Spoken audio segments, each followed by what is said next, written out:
My first area of expertise is the hip. This required additional training in order to offer comprehensive care for all hip problems. My skill set includes non surgical and surgical options to treat hip problems such as broken bones, hip dysplasia, hip impingement, arthritis, and avascular necrosis.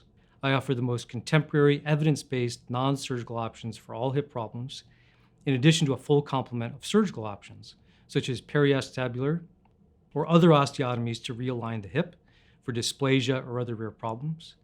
I do impingement surgery, including labor repairs, cartilage restoration, and anterior approach hip replacement.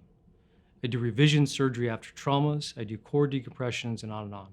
I feel very privileged to have a full range of hip treatment options to offer patients. And I also like the idea that I can offer the pros and cons of two different options, which often occurs when deciding between hip preservation versus hip replacement. My second area of expertise is in trauma and reconstruction.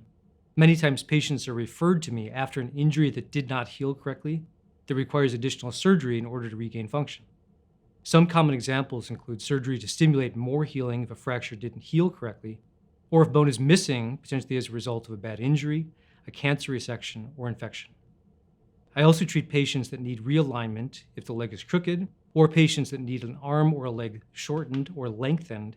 Oftentimes, when I meet patients, is after they've been through a traumatic event and often several previous surgeries, or they're coming to see me after months or years of debilitating hip pain and they're struggling to find the right doctor.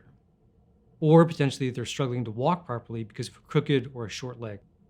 Being able to offer solutions for these challenging problems and see people return to the activities they enjoy doing is incredibly rewarding.